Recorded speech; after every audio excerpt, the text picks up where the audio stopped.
Welcome to the Fire These Times, a podcast dedicated to the easy task of tackling the 21st century from the periphery. This podcast is ad-free and accessible to everyone thanks to the generous donations of Patreon supporters on patreon.com/firethesetimes. For as little as $5 a month or $50 a year, you can help keep this podcast independent that way. The Fire These Times is named after the James Baldwin book The Fire Next Time, and the music is by Ibrahim Youssef. Thank you for listening and take care.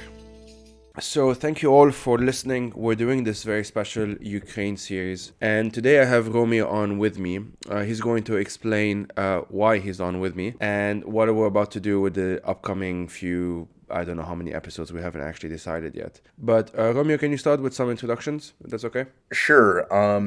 As Joey said, I'm Romeo Kokriatski. I'm a journalist here in Ukraine. I was actually born in Ukraine, but I was raised in New York. So if you're wondering why I don't have a strong Slavic accent, that's why. I moved back to Ukraine after the seizure of Crimea back in March 2014.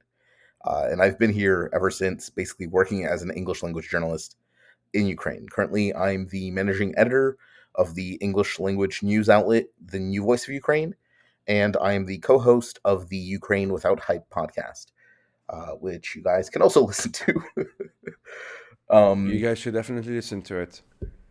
Yeah, we try to keep people informed as best we can. And yeah, I'm for those of Joey's listeners who may not be too familiar with me, I'm a pretty open leftist as well.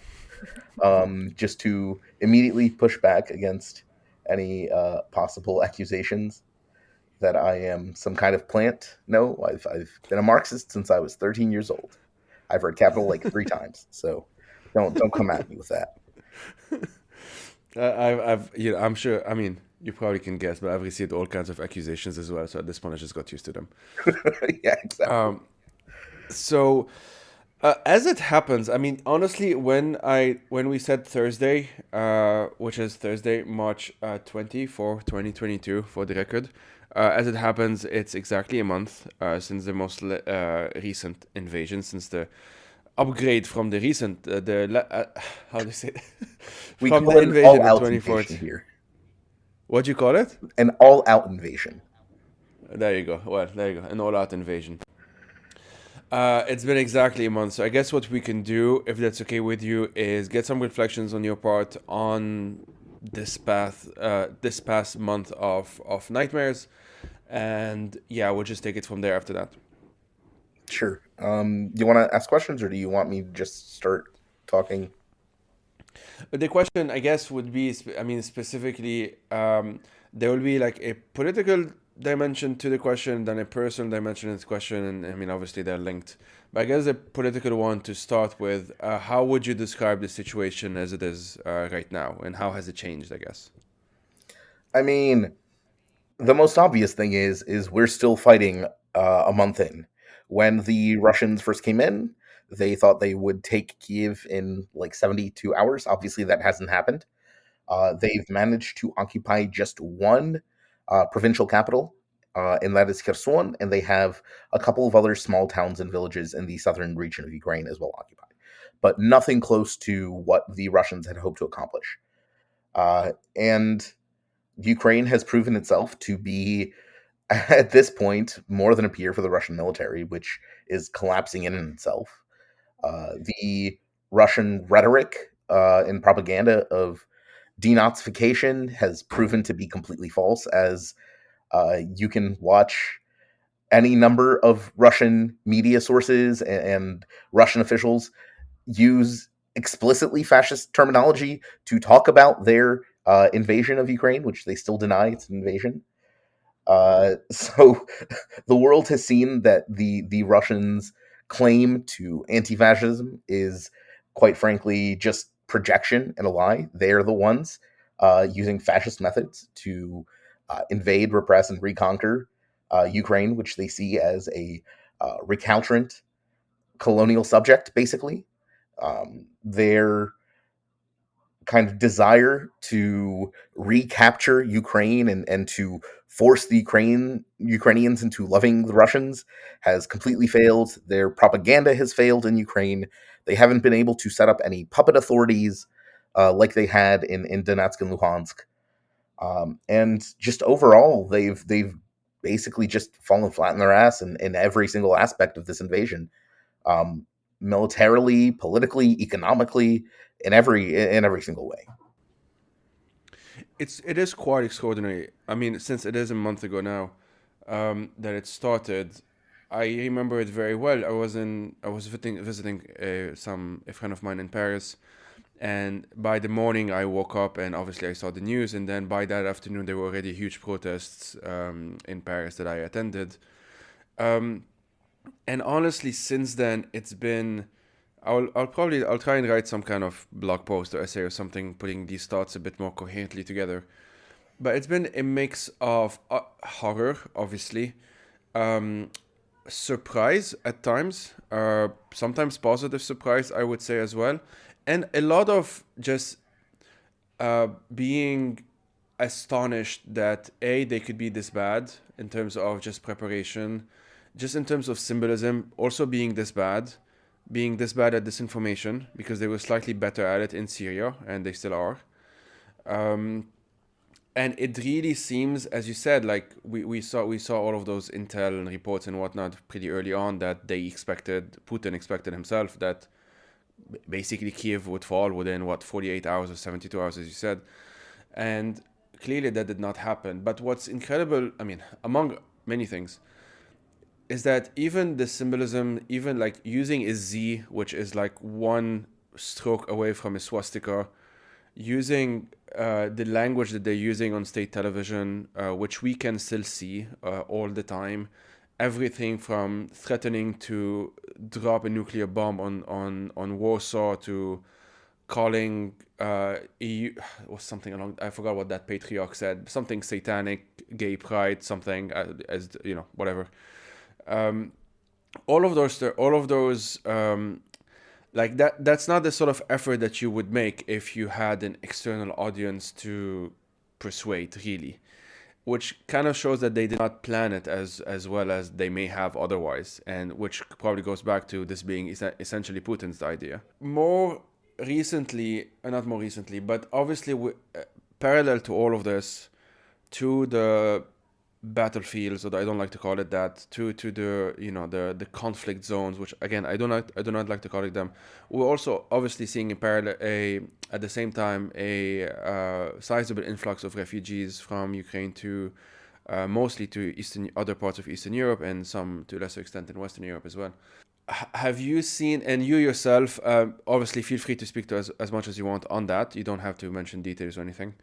But how can you describe at least this aspect, like the displacement, the just having to move around all the time? I've seen journalists having to move like a dozen times, for example, that sort of thing. I mean, I'll get to the personal bit, but basically, like, about half the country right now is internally displaced. I know the official numbers are a bit lower.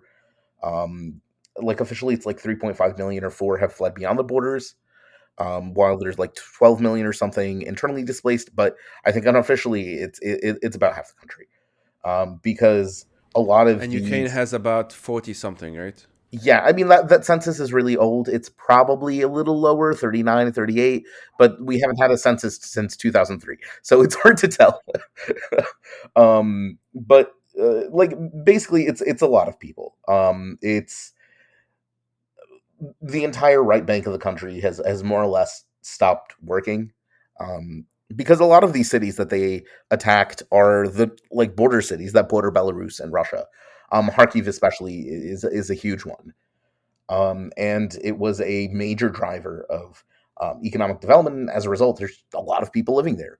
And all of those have left. Half of Kiev, which typically has a population around 4 million, has fled as well. And it's down to I think like 1.5 million to 2 million people. Obviously, it's hard to say in wartime exact numbers. But there's just massive disruption.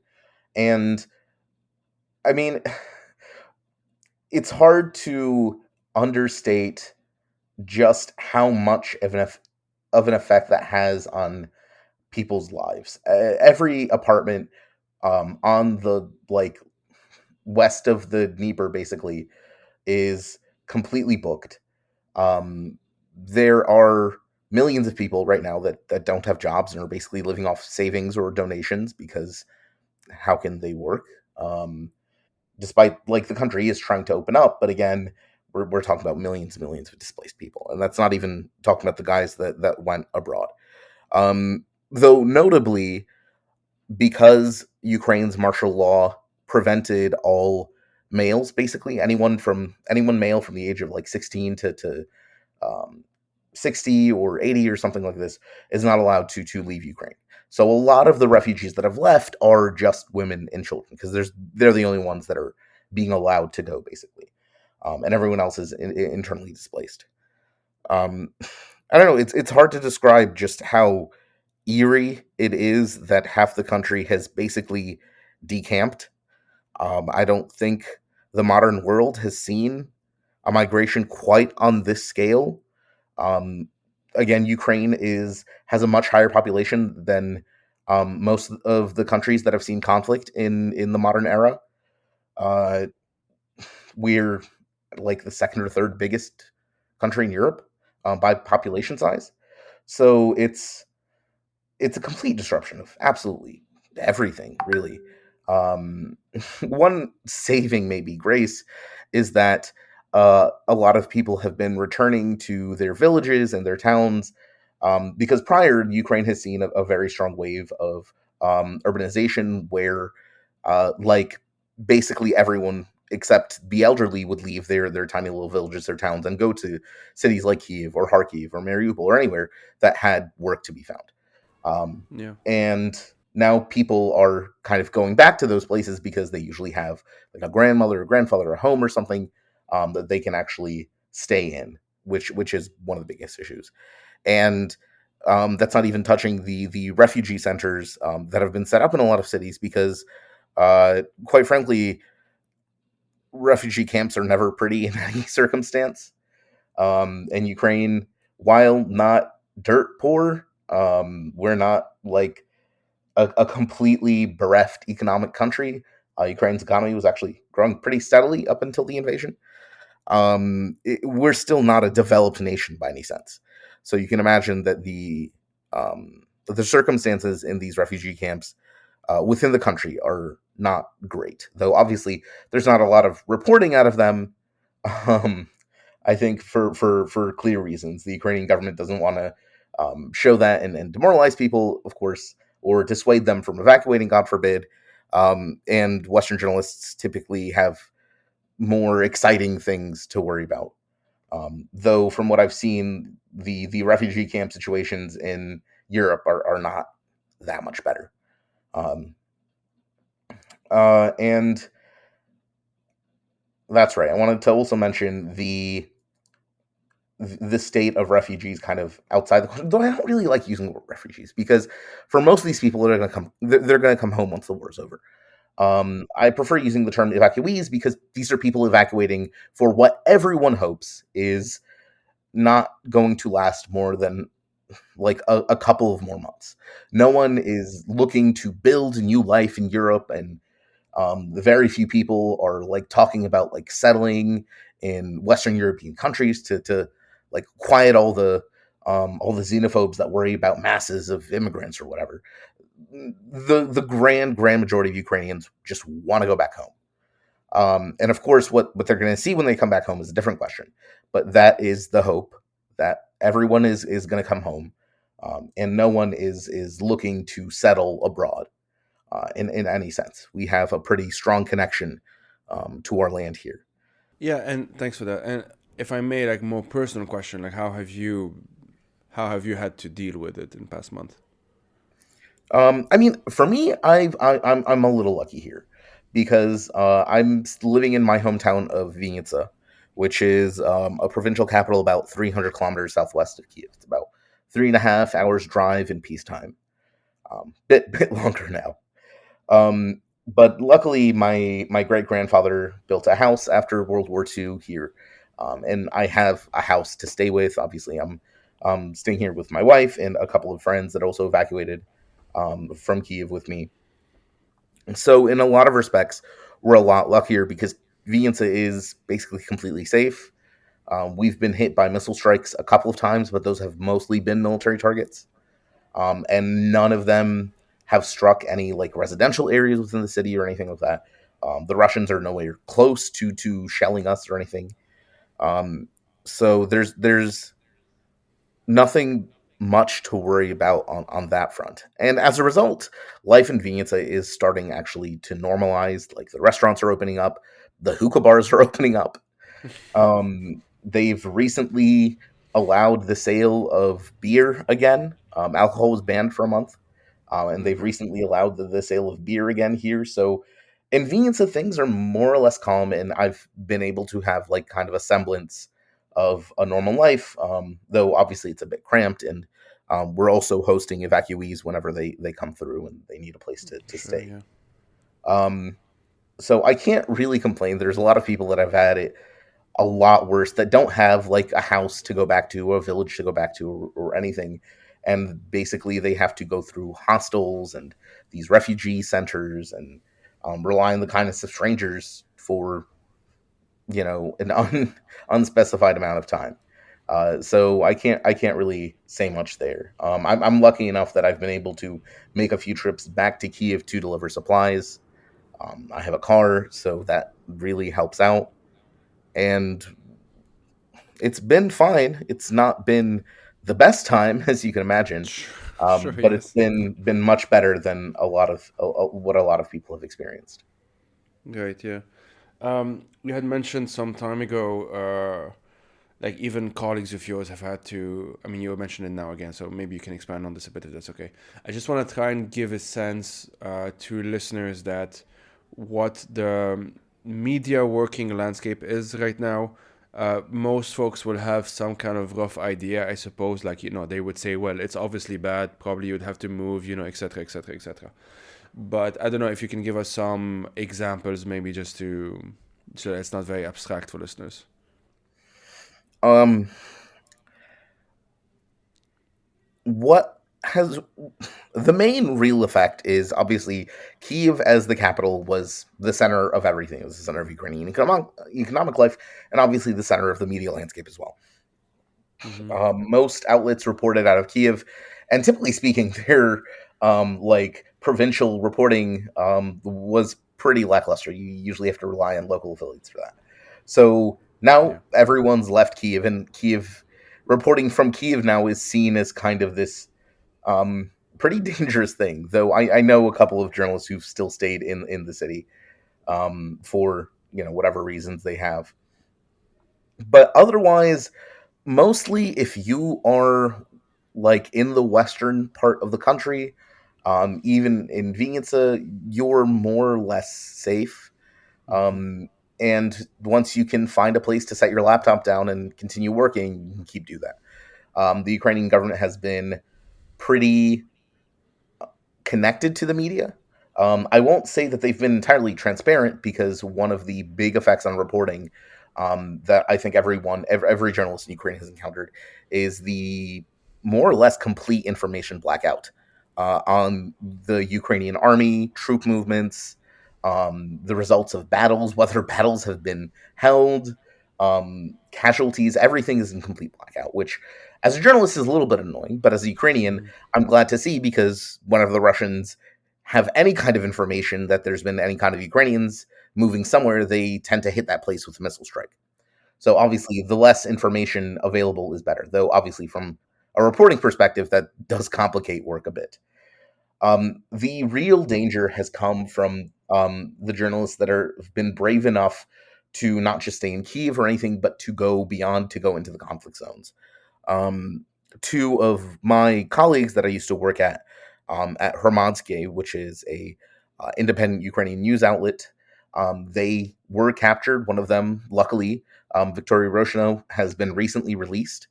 But according to her outlet, she was captured by the FSB and then forced to make a video where she basically had to like say, "Oh, the Russians are fine. They haven't done anything bad. Ukrainians are evil." Blah blah blah. Though obviously she recanted that the second she released her.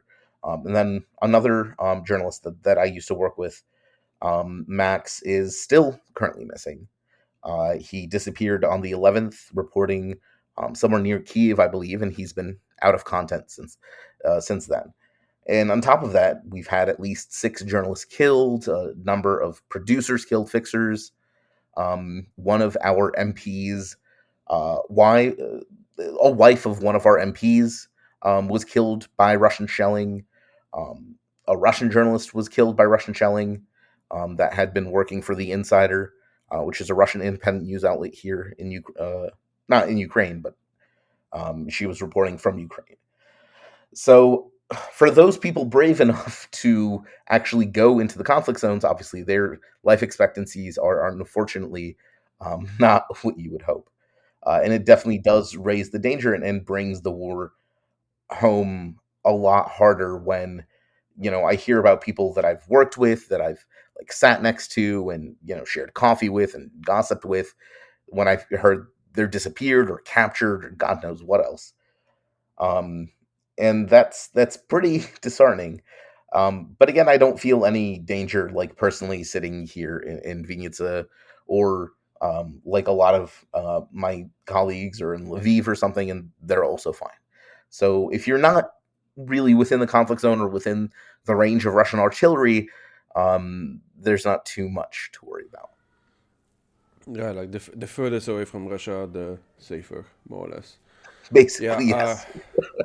it's what it is, it is like that. And I mean, speaking of that, there is the question of, I mean, for me, I feel like I got a good sense of that answer, of that question, like, why is this even happening? Why is Putin even doing this and so on? Just because I've been obsessively reading for the past month.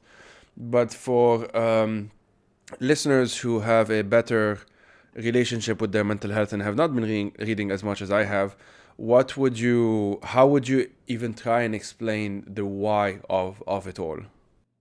Honestly, it's pretty simple. Russia is a fading imperial power that has a leader with delusions of grandeur, delusions of being one of the great men of history. And he has decided, with as he's getting older, there's no obvious successor yet. He has decided that he wanted to make his place in the history books by reuniting Russia.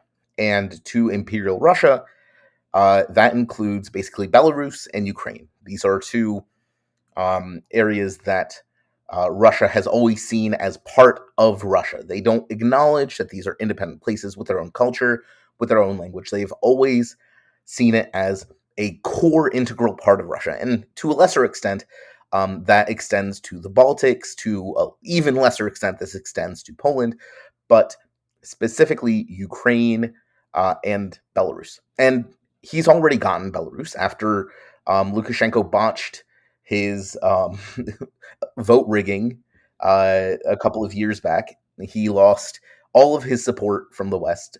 Prior to that, Alexander Lukashenko, the dictator of Belarus, had done this very delicate balancing act where he seemed as a more reasonable dictator than Putin. And he was able to take advantage of both Russian largesse, but stay out of the West's way just enough to not seem like a threat. Until, of course, there was a popular uprising movement against them, which was entirely peaceful. And right before an election that he lost, of course, he rigged it so poorly that not only did he lose the election, he was not able to convince anyone else that he had won the election, as opposed to all of the other elections that Belarus had had and that Lukashenko had rigged up until that point. And once he'd lost all of his ability to pander to Western interests, he had nowhere else to go and no other support than Russia. And that resulted in Putin taking advantage of this. He has much more deeply integrated Belarus into the Russian structure, not quite to the point of annexing it, but enough that he feels entirely comfortable just sending troops there, and they're doing whatever they want in Belarus. And Lukashenko has no say or influence over what the Russians do on his territory. Once he had that, he had the perfect kind of opportunity to strike Ukraine, and he was never going to get a better one. Because as long as Lukashenko had a veneer of independence, he could say, well, we aren't going to allow our country to be used as a staging ground for an invasion. Once he lost that, well, that's all of Ukraine's northern border basically undefended. And specifically, it means that there is a very short road to Kiev. Kiev is about not far, I want to say maybe 50 kilometers from the Belarusian border. It's very close. It's very, very close. You have to go through Chernobyl, of course, but if you're not afraid of a little radiation poisoning, that's not much. And it seems like the Russians are fine with that. So he took advantage. He started staging a bunch of troops in Material up on the Belarusian border, claiming it was all for exercises, as the Russians always do. And then he struck once he felt that mobilization had completed for his 3-day operation. And again, the why is simply because the timing was right. Putin's got delusions of grandeur, and Russia's an imperial state that sees Ukraine as a colonial subject. Put those together, and it's at that point you're not asking why did he invade. You're asking maybe why did he take so long to invade? Because one of the questions that I've had is why didn't they follow up on their partial invasion in 2014 when they had already started? And I've gotten conflicting answers on that. But we can see that Putin has always planned to invade Ukraine. He's always wanted to return Ukraine. There was a speech, or not a speech, a recorded interview I watched with Putin when he was still a mayoral advisor in St. Petersburg from 1991. And when asked about, what does he think of the Soviet leaders, like what does he think of Lenin and Stalin now that at the time they were removing the pictures of the Soviet leaders from the governmental offices. And he was asked what he thought about this, and he gave an answer in 1991 that was more or less identical to what he said in his speech a couple of days prior to the invasion, which is he believes the Bolsheviks basically ruined Russia by giving all of these provinces independence, or at least making them national republics. So we can tell by that he has always considered the independence, or even minor independence, of places like the Stans and Belarus and Ukraine to be aberrations, to be unnatural, and everything should be united under the crown of Muscovy.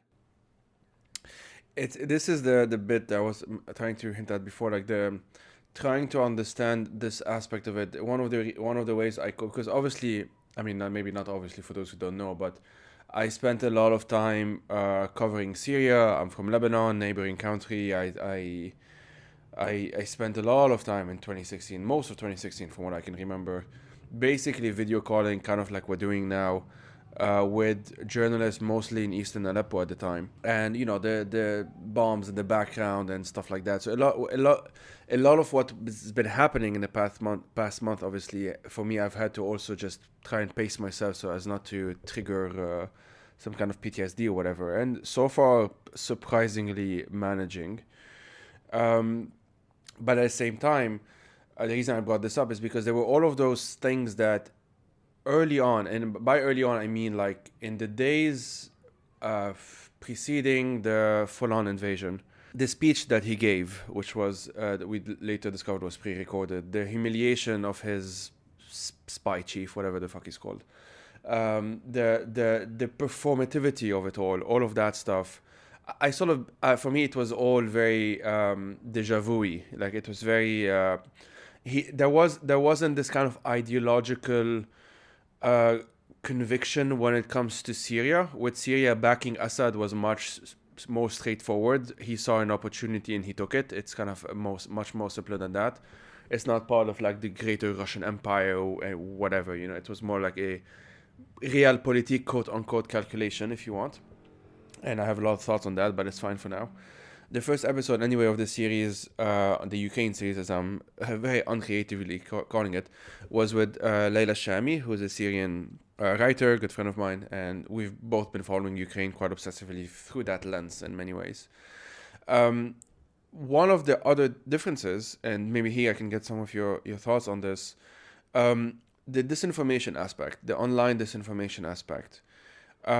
In what they so Russia officially intervened in Syria in 2015, and so about a year after the annexation of Crimea. Some of the tactics that were used in Syria from 2015 were pretty similar to the ones that they've been using in Ukraine since 2014. Often pretty much recycled. They have this thing which is, for those who don't know, they sort of don't believe it because they expect a state to be more sophisticated for some reason. But they are actually, it's pretty common for them to copy paste social media conspiracy theories, to actually cite random bloggers as evidence. Like, they actually do this all the time, and people are surprised by this when they don't know it. So there's that aspect.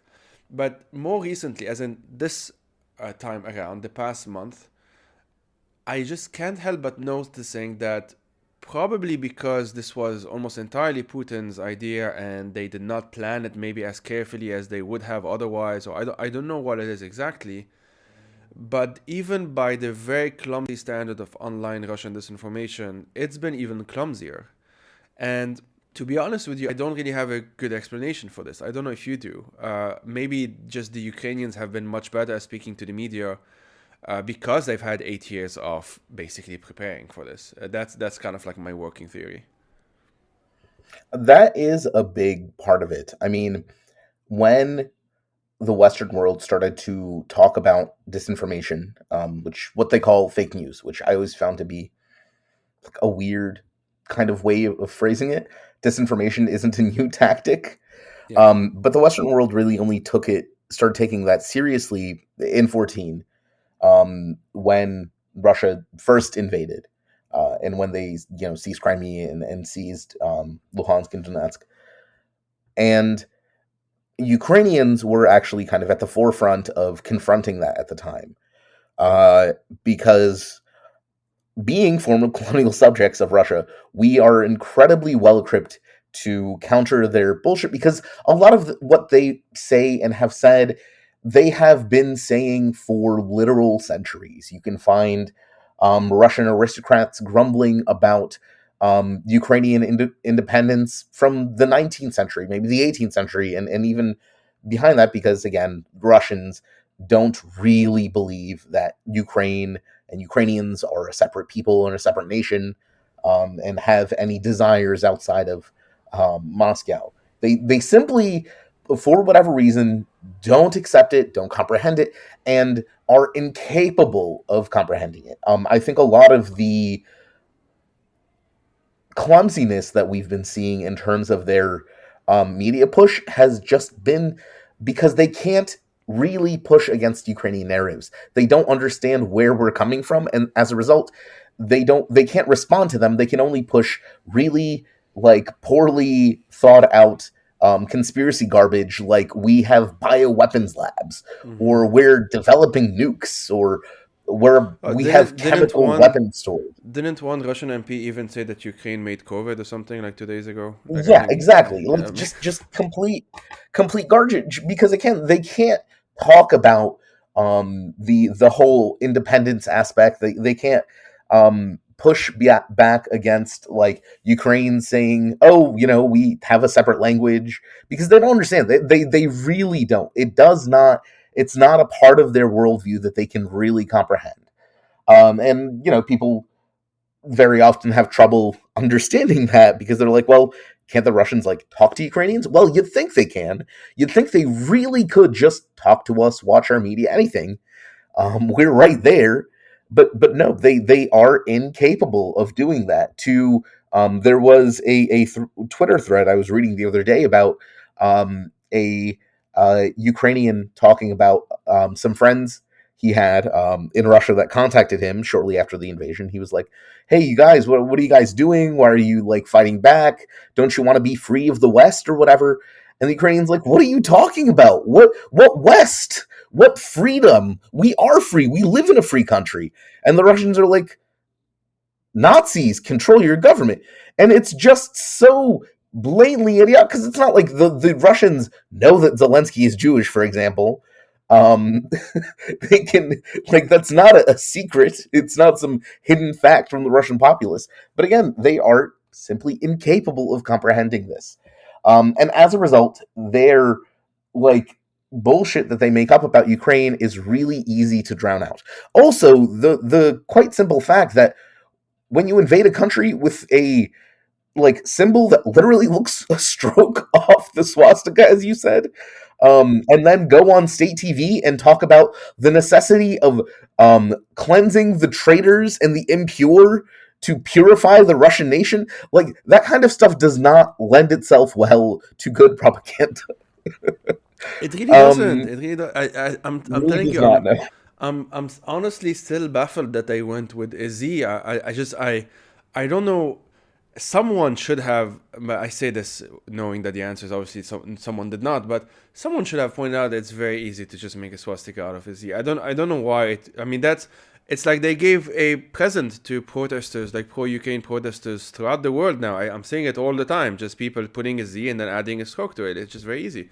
It's just one of those, but symbolically, at least, or on some kind of surface level, it just shows that there is this kind of imperial arrogance and obviously subsequent blindness that just doesn't comprehend the people. Like when we say, and you've said it as well, that Putin actually thought that he would take Kiev in a few days and that it would be greeted as liberators. Very George W. Bush, by the way. There are all of those stories that have come out that sometimes, which have, again, because I've been obsessively reading for the past month and listening to interviews and whatever, some people have been writing about this for quite some time. Masha Gessen is one of them. There's a book by Politovskaya, who obviously was assassinated. I actually don't remember when now, 20 years ago, something like that. Very likely by Kadyrov, from what I understand. And there are quite a few people that have been writing specifically about Putin, but also more generally about post-Soviet Russia, I guess you might call it now, for quite some time now. So this isn't exactly a surprise in that sense. We cannot, as with all of these things, we cannot really say we did not know. Again, to bring up Syria again, none of this, Syria up until maybe now in Ukraine, was, and to some extent still is, one of the most documented conflicts of all time. Everything, almost 24/7, has been live streamed. So you have this issue, which is definitely gonna stay with us for quite some time, unfortunately. But just to kind of go back to this a bit, now we're a month in. I've, for the past month, almost to the day, like within a couple of days or so, we've been reading reports of how unprepared the Russian military has been. We've all, or most people, have seen those videos of Ukrainian tractors taking away tanks, Russian tanks. We've seen... Anti-fascist traction is what we call it. So repeat that. Anti-fascist traction. Anti-fascist. Amazing. So we've all seen those. We've seen even Russian soldiers being basically filmed, and a lot of them saying they did not even know they were in Ukraine, or like a lot of different things of... we can definitely see that they're on the younger side, the Russian soldiers. We know from a number of experts, remind me his name, Kamil something, I think. Galeev.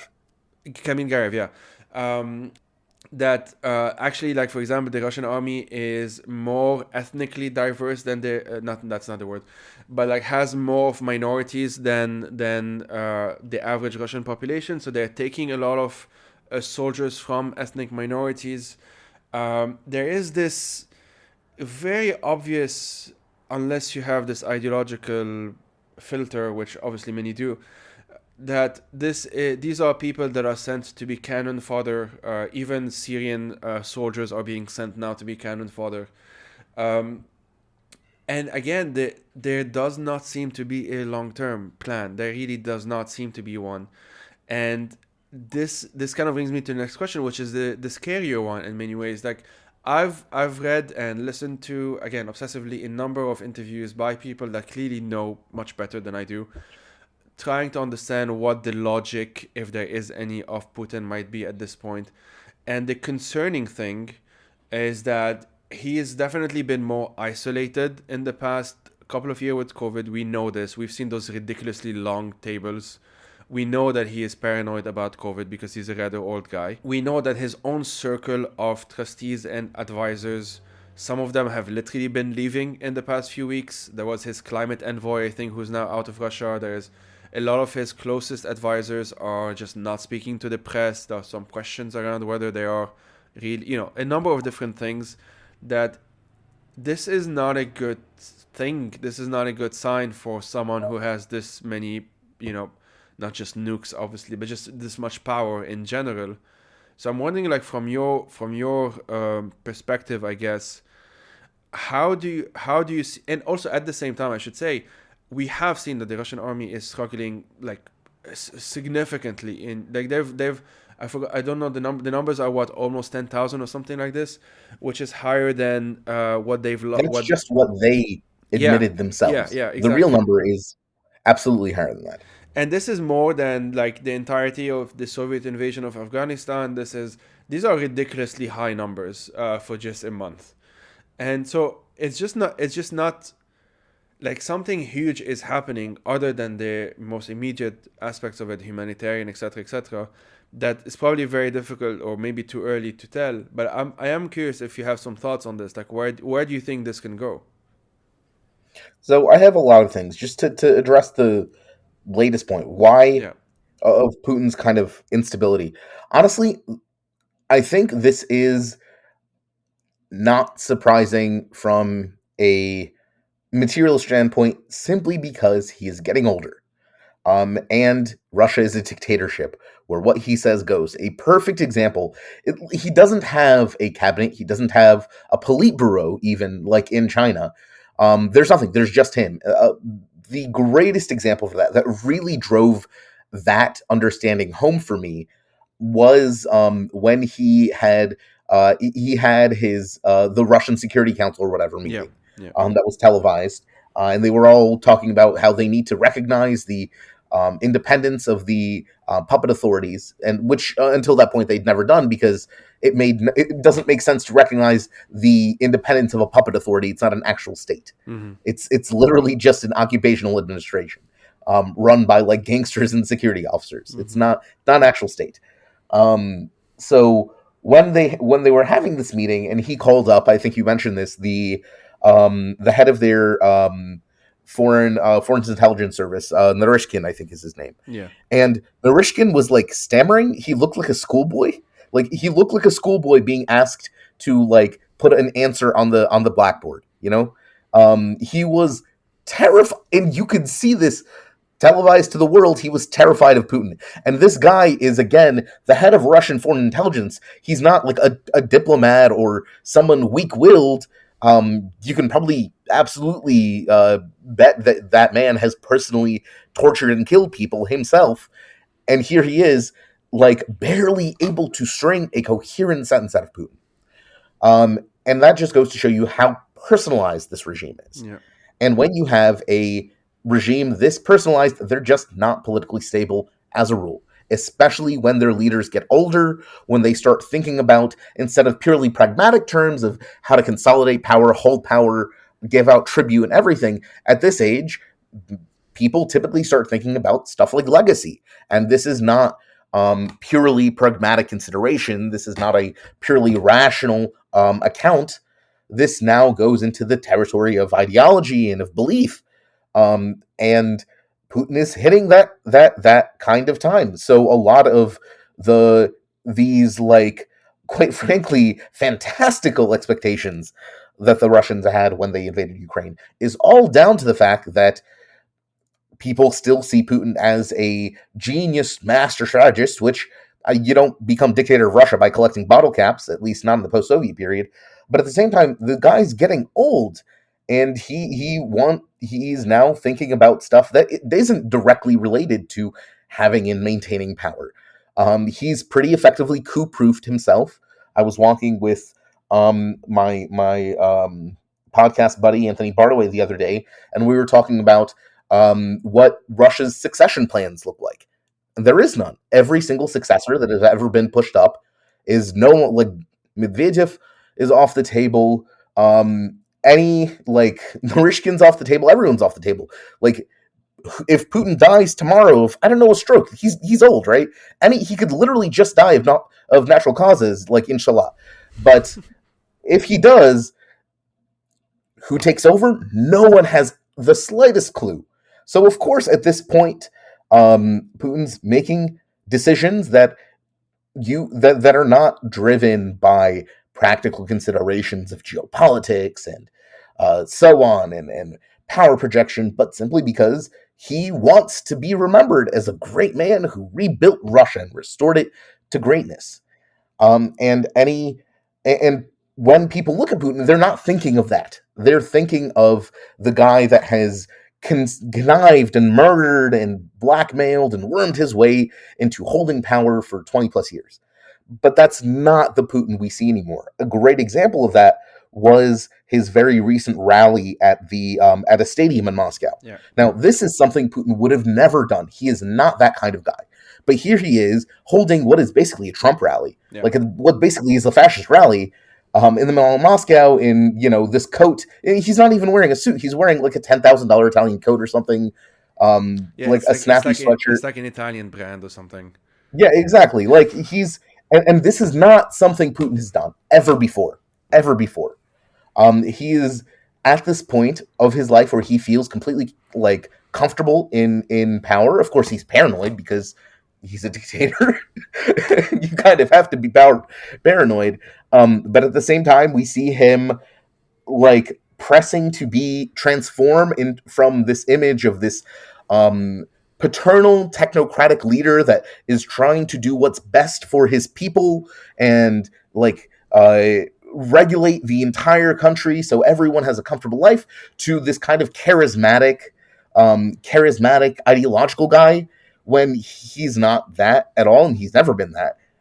And once people start grappling that you're not dealing with the rational, pragmatic Putin anymore, you're dealing with late stage, I don't know, maybe you can call it like, what is it?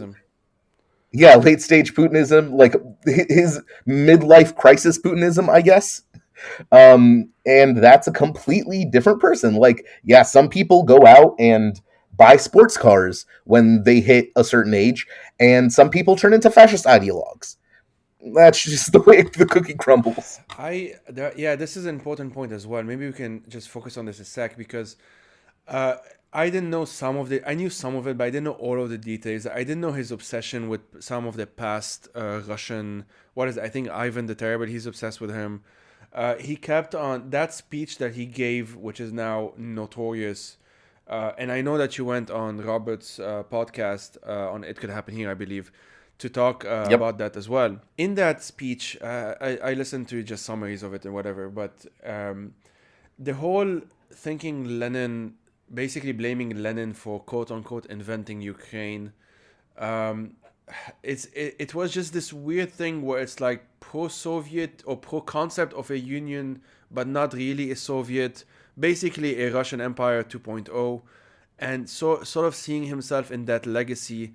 And the more I looked into, again, the more I just did that obsessive reading that I've been mentioning, there are a number in Russian history, Russian imperial history specifically, a lot of leaders, tsars and so on, that have seen it as like the only aspect of their legacy that matters is to expand, is to take more territory. Quite literally, it never ended for like almost all of Russian imperial history. There was no Tsar that did not had to prove themselves by, conquering more territory, whatever.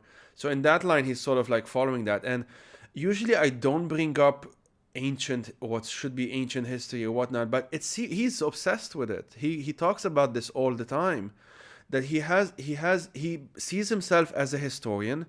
I would recommend people listening to this to check out the podcast, the Ezra Klein podcast, which I have my issues with it, but he has a very good episode with Masha Gessen, which maybe we'll manage to get them on this podcast. We'll see. But that episode, like, Masha did a pretty good job at just trying to explain Putin's psychology on that aspect. Again, I usually don't spend too much time on this, but in this case, given that we are dealing with a pretty self-isolated,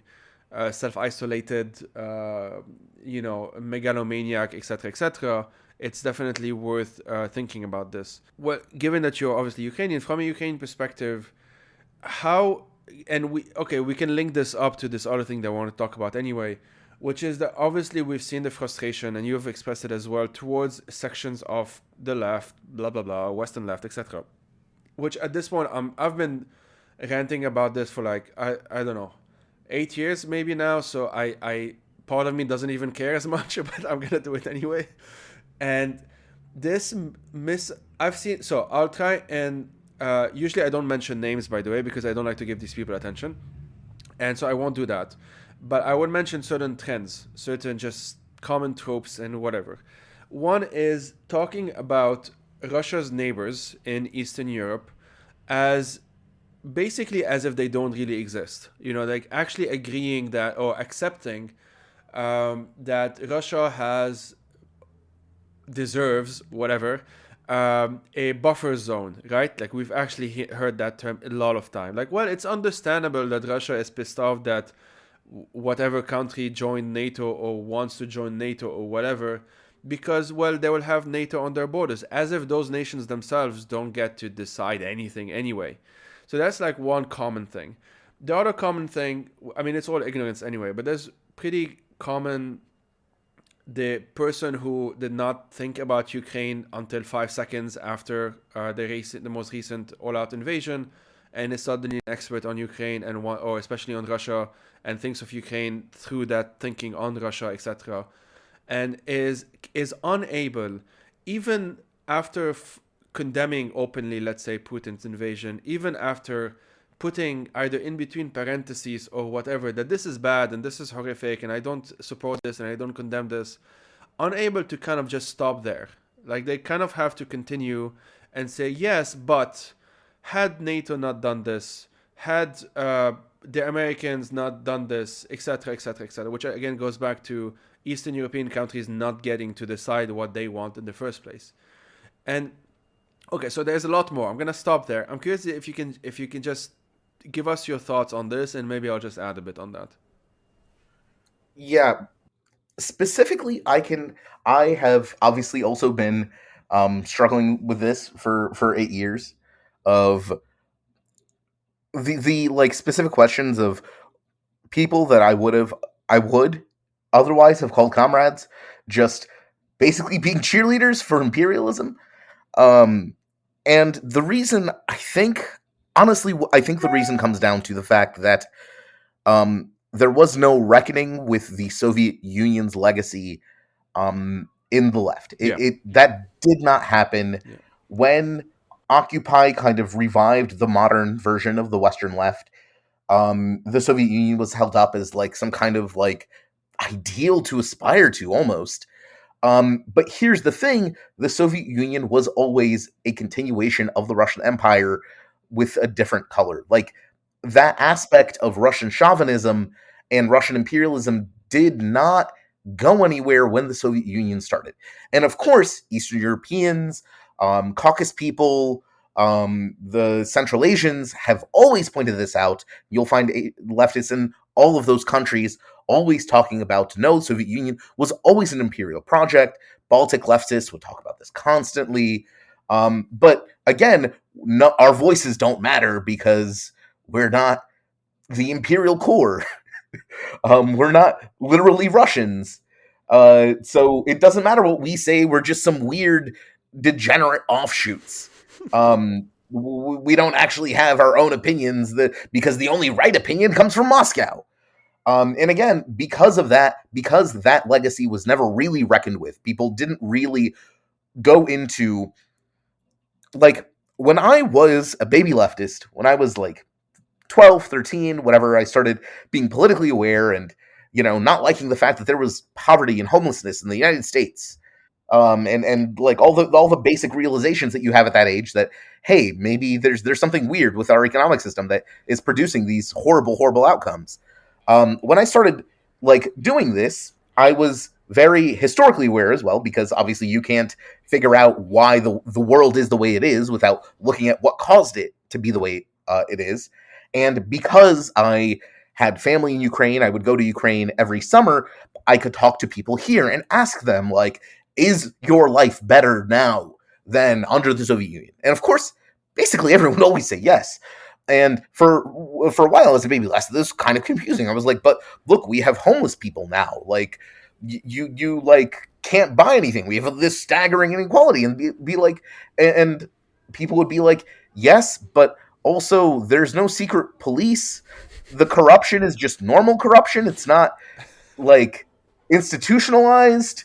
We're not getting involved, especially for Ukraine. We're not getting involved in imperialist wars. Like the Soviet-Afghan War basically was one of the inciting factors of the dissolution of the Soviet Union, because so many people were getting their kids back in body bags for a war in a faraway place. They had no idea why they had any involvement there at all.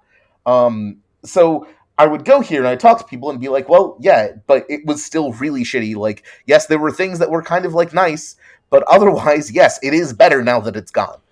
But in the West, people without experience, to people who lived under Soviet, I would say, under Soviet rule, they don't have exposure to that. So they never really had to deal with the fact that the Soviet Union was really, really bad. Secret police are really bad. Being able to criticize your government is a really, really important right, actually. It is possibly more important than actually having a home, because at least if you can talk about your government, you can fix the problem that you don't have a home. But you can't fix the problem if you can't talk about the problem, if you're not allowed to criticize your government. This is very, very basic things that basically broke people's minds, and as a result, because they never dealt with that legacy, they see Russia now, and they just kind of transposed this Moscow is the center of the Soviet Union. The Soviet Union was this great, beautiful thing that fell apart for no reason whatsoever. Maybe the CIA had something to do with it. And you get there, and now, of course, you start supporting literal klepto-capitalist dictatorship, because you never figured out that actually dictatorship is bad. Freedom and liberty aren't just words to be abused by George Bush and neoconservatives. They mean good values that we should stand for.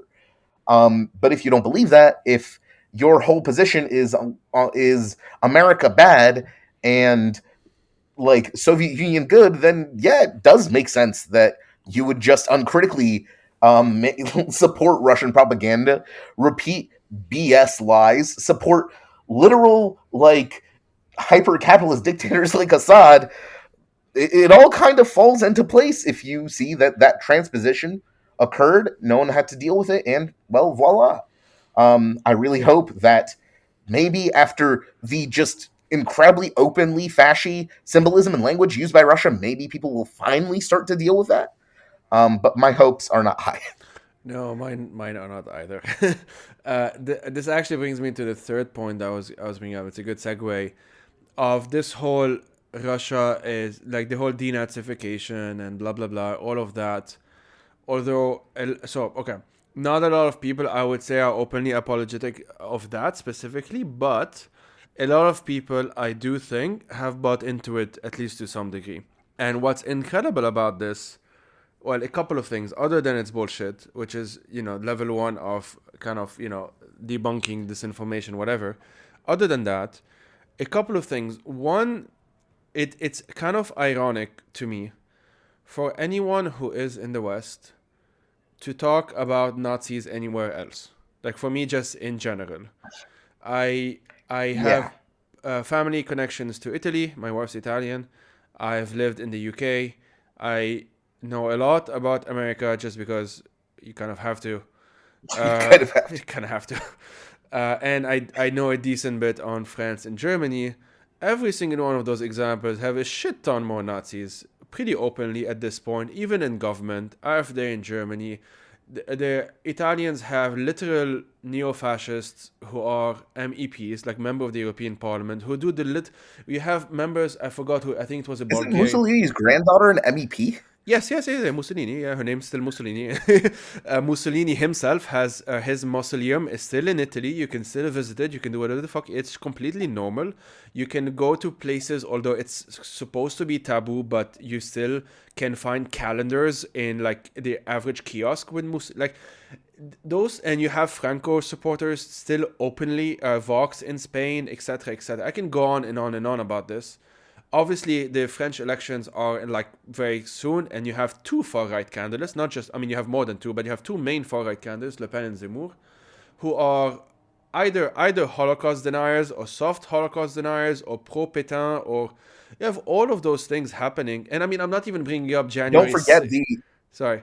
don't forget the incompetent fascist ideologue that was literally president of the world's sole hyperpower That's what I'm for saying. 4 years. I was gonna say, like, not even to mention January 6th, not to mention QAnon, not to mention like the batshit crazy shit that's still happening But and still no, being it's normalized. Aesop that's the problem. Yes, it's Aesop. That's the problem. And that, yeah. So I'll ask you to talk about that in general. But okay, even putting that hypocrisy aside, which we shouldn't, but just for a second, Russia is like arguably their main promoter of far right shit around the world right now. Almost every single far right European political party from And North American.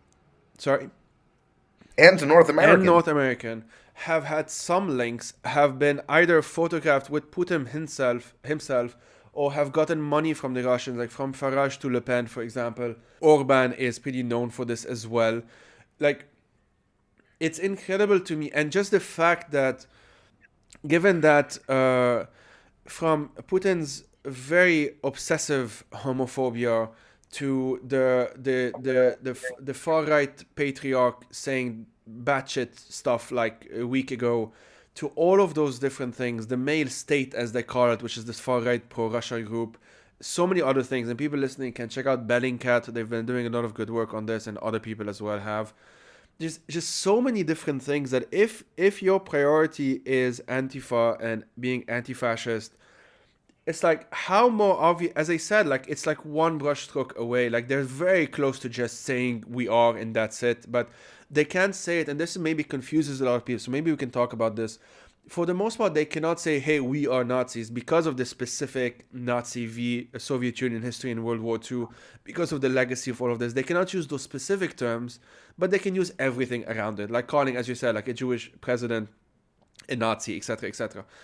What can you tell us about this that isn't just me rambling about these things over and over again?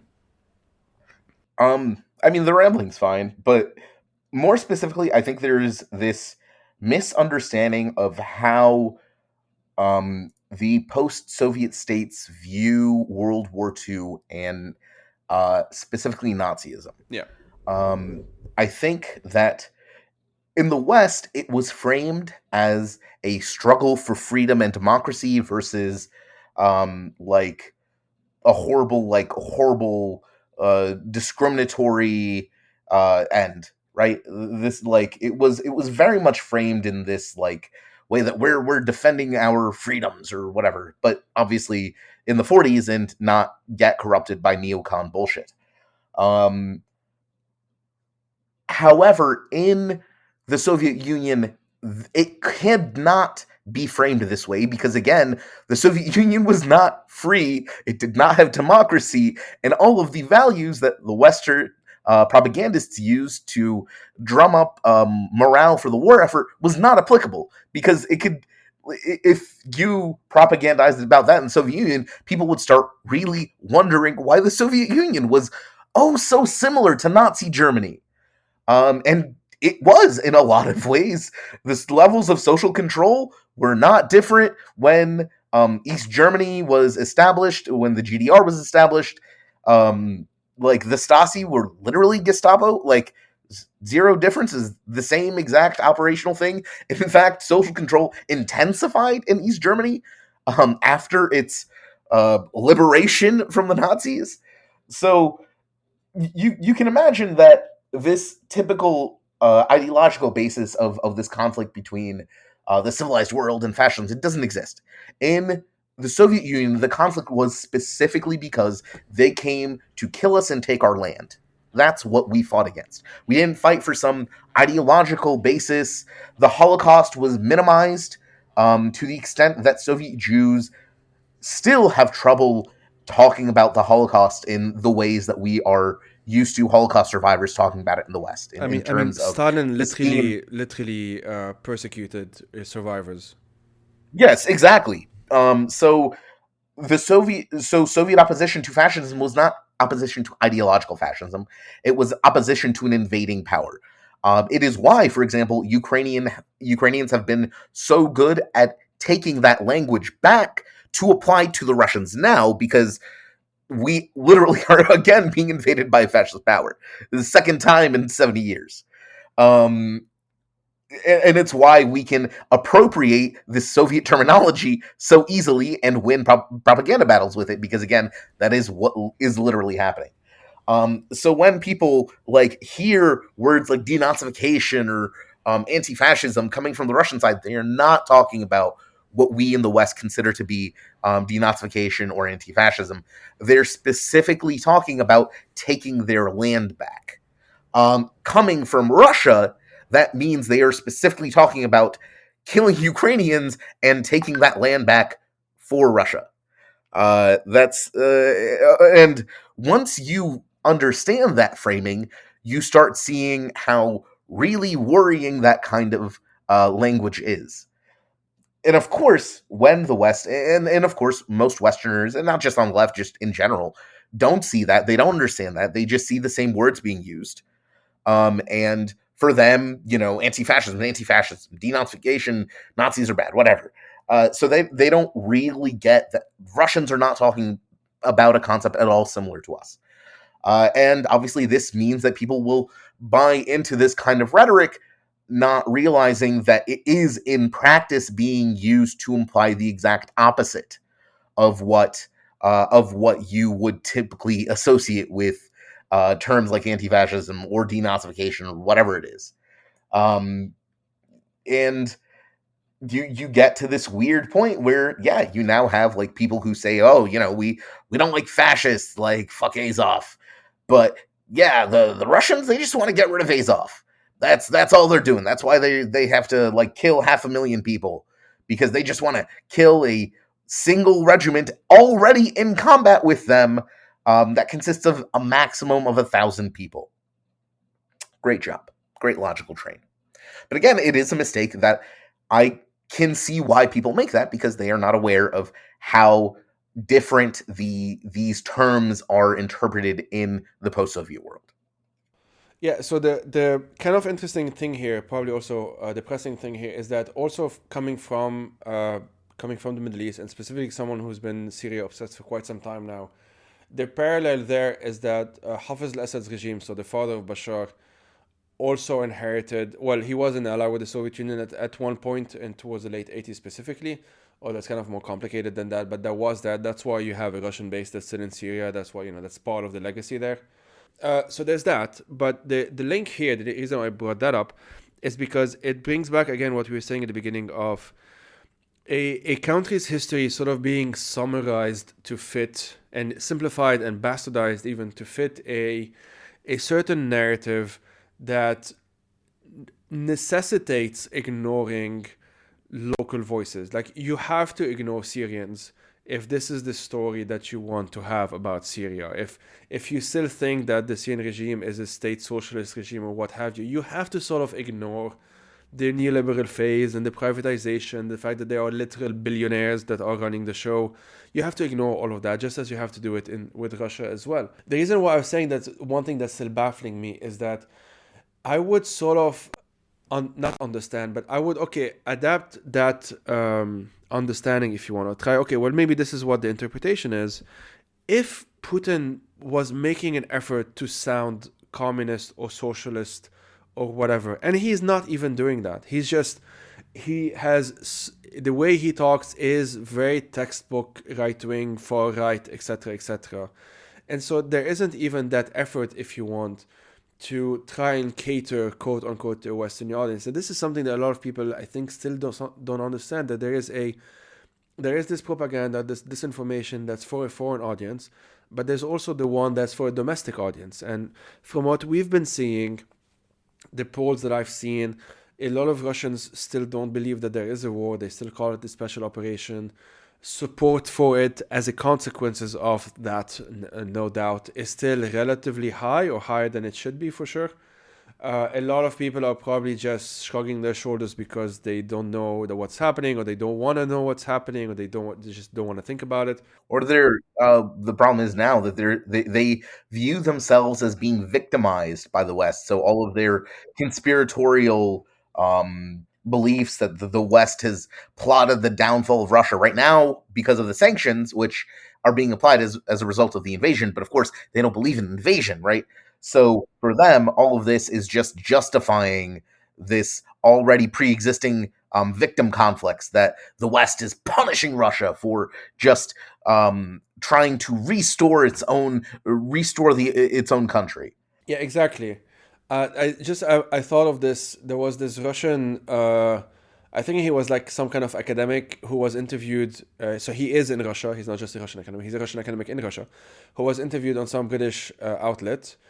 And at some point, he basically did whataboutism. He said, "What about the U.S. invasion of Iraq?"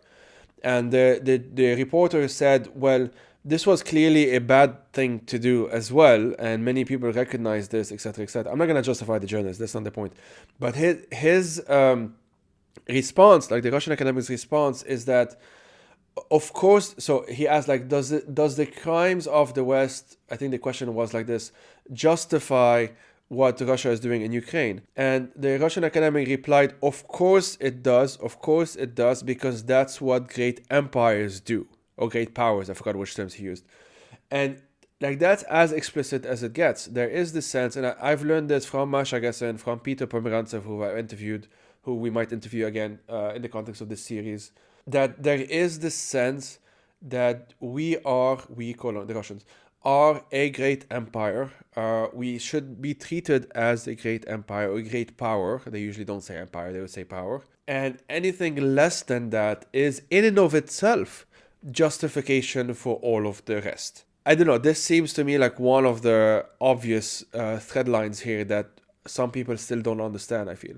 So I want to distinguish a couple of things here. First off is, as you said, there's domestic propaganda, and there's propaganda intended for a Western audience, but there is also propaganda intended for specific segments of the world, like propaganda that is crafted to appeal to some groups and not others.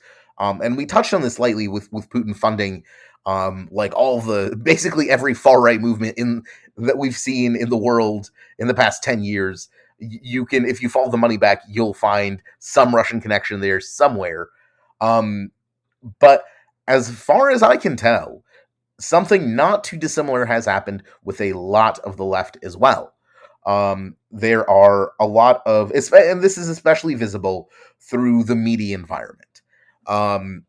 Like RT is an obvious one. Like, everyone knows RT is a Russian propaganda outlet now, but you'll still see. I was in a DSA chat until very recently, where the admin would just keep posting content, and the admin there would keep posting redfish content, and I was like, stop posting this imperial propaganda resource. And they're like, oh, but they do good work, like reporting on like leftist issues in South America, which that might be the case, but the Voice of America does great work reporting on like freedom of speech and gay rights issues in Eastern Europe. Like, but that's a CIA shill, and redfish is okay. And considering that both outlets are run by capitalist governments, the only difference is that one has successfully pandered to the left and one hasn't. And that media environment is has developed very strongly over the past like decade or so, at least since Occupy, when people started like getting their news from these resources. And then you've seen that continue into kind of pretty high level cooperation between the leftist figures, public figures, and the Russian government, like Jill Stein, the Green Party candidate, in a recent U.S. election, was photographed at a dinner with Putin himself, and that was apparently considered completely fine. But if you'd imagine that the same picture would have been, I mean, people deny that Stalin signed the Molotov-Ribbentrop Pact, so that kind of goes into a historical historical denial of red brownism. But I think that's a topic for a different podcast. I mean, it's something that I've brought up as well a few times. But the reason why I wanted to bring this up is because the follow up question, and maybe it's sort of wrapping up because I've taken enough of your time already, is what should people who are listening to this, who like they don't wanna fall into these traps, they're doing their best, whatever. What do you think they can do right now? Obviously, I guess it would depend on where they live. But in terms of actions to support the Ukrainian resistance, like what are certain things that you think are good to do? Couple of different things. First off, I really implore all of your listeners to, and I hope they're not doing this, but if they are consuming any kind of Russian media or anything, stop. You can get news from Ukraine, which I guarantee is not CIA propaganda, as far as I'm able to tell. From Ukraine, Kyiv Independent, The New Voice. There's like plenty of sources in English that you can read about Ukraine without having to get it filtered through imperialist bullcrap. And another thing, and this is especially to people living in democratic countries, especially if you live in Germany or Switzerland or the United States, is press your elected representatives. And I know, like, writing a letter to your senator doesn't sound exciting or meaningful, but it does show incredible support. It's a more concrete gesture than hanging a Ukrainian flag outside your window, which is great. You should also do that, but something concrete, call these people, let them know that you do not want to do business with Russia. You don't want anyone in your country to do business with Russia. You want better conditions for Ukrainian refugees, for all refugees, generally speaking. And you want to see them take a stronger stance to Ukraine. Because, again, we're literally fighting a fascist dictator. I don't know how more morally black and white this situation can get. It's really hard to like equivocate here. We're not Nazis. The other side are literally using a symbol that is one stroke off a swastika. So, the question of are we the baddies doesn't come up here. We're pretty sure we're the good guys. In fact, we're positive. Thanks for that, Romeo. Okay, final thoughts on your part, anything that I didn't ask, that sort of thing, and we'll just wrap it up on that. I will mention before you do that, that's okay. I mentioned it briefly in the beginning, but I'll say it again now, that this will be episode 2 of what I'm very uncreatively calling the Ukraine series. There will probably be, I think, 10 or maybe a dozen, I'm not too sure in total. We'll see how it goes. Episodes of this type. You will co-host a number of them, if not all of them. We'll have guests from a bit everywhere, mostly Ukrainians, but a bit from the region, who are able to speak to a specific thing, like let's say the ethnic minorities in Russia being used as cannon fodder might be a topic. We'll see. There will be different angles to take. We'll see. But yeah, I just wanted to mention that. The first one, as I said, was with Leila Shami. That was kind of like a Syrian view of what's happening in Ukraine. And then we'll see where to take it from there. And this would be episode 2, as I said. So yeah, any final thoughts on your part? Not really. Don't fall for Nazi propaganda. I think that's a good final thought. I mean, like, really, it's hard to stress just how pretty openly fascist Russia is, and like the Ukrainians are now, we're always calling the Russians fascists. Well, quite literally, they are when you start talking about the purity of the Russian people, and like you treat Ukrainians as like subhumans that are not fit to live, and then you try to invade them and take their land, kick out their like ruling structures and put in foreigners in place, claiming that you guys are historically the same, which doesn't track with us being subhuman, but the Russians somehow make that work. Yeah. Just don't fall for it. Dear listeners, do not fall for fascist propaganda. That is a very strong message. I would really like everyone to really internalize, Yeah. Okay, Romeo. Do mention again where they can find you online, website, podcast, that sort of thing, and we'll leave it at that for now. Sure, you can find me on Twitter at Vagrant Journo, and you can listen to my podcast, Ukraine Without Hype, at basically any podcast platform that you prefer. And you can also find the episodes on Twitter at Hype Ukraine. Amazing. Well, Romeo, thanks a lot for your time. Yeah, thanks a lot for yours, man.